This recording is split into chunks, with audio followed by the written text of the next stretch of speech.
sécuritaire. On sent un ras-le-bol général. Et pour tenter de désamorcer cette colère, le Premier ministre, il envoie des signaux depuis plusieurs jours. Il y a eu les 2 jours de congés supprimés et finalement, ça n'aura pas lieu. Et puis, hier, une annonce de Sébastien Lecornu sur les avantages dont bénéficient les ex-premiers ministres. Il y en a plusieurs. On va vous les donner en détail, ces avantages. Il y a les ex-premiers ministres, il y a aussi certains anciens ministres de l'Intérieur. Bref, on va y voir plus clair avec nos éclaireurs. C'est Fanny Wegscheider.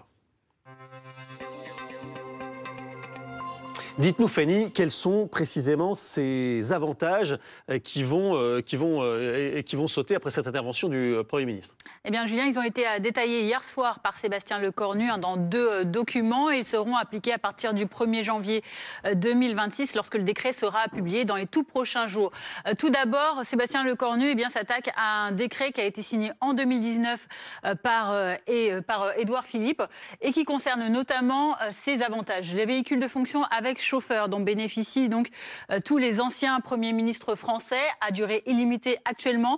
Sébastien Lecornu prévoit d'en limiter la durée à 10 ans après leur départ. Voilà pour ce qui concerne donc ces véhicules avec chauffeur. En ce qui concerne ensuite le secrétariat particulier, eh bien là, rien ne devrait changer. Sébastien Lecornu ensuite dans un deuxième document, une deuxième instruction, s'attaque à la protection policière, un sujet très sensible. Aujourd'hui, il n'y a aucun cadre réglementaire existant.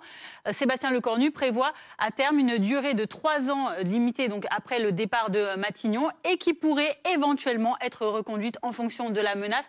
Vous voyez cette mesure, eh bien, elle a un coût de 3 millions par an seulement. Les précédentes 1,5 million par an. On voit que c'est assez peu finalement. Et on voit surtout que ça n'est pas une suppression pure et simple, c'est plus un coup de rabot, effectivement, sur ces avantages. Dites-nous comment ça se passe chez nos voisins européens. La France, c'est-elle une exception ou pas? Non, pas vraiment, mais il y a des mesures plus ou moins avantageuses. On va comparer, par exemple, l'Italie, qui est bien moins lotie que la France. Là-bas, certes, les anciens premiers ministres, présidents du Conseil, perçoivent une indemnité à vie, mais elle n'est octroyée qu'à partir de 65 ans et seulement à hauteur de 25 à 80%. Ça représente, vous voyez, entre 18 000 et 58 000 euros par an. Au Royaume-Uni, les anciens premiers ministres, eux, perçoivent à la fois donc financièrement une retraite, certes qu'à moitié du salaire qu'ils percevaient à 10 Downing Street, mais tout de même plus de 80 000 euros par an, auxquels s'ajoutent un bureau et secrétariat, des frais qui s'élèvent à 130 000 euros maximum par an, une voiture avec chauffeur également, mais aussi une protection policière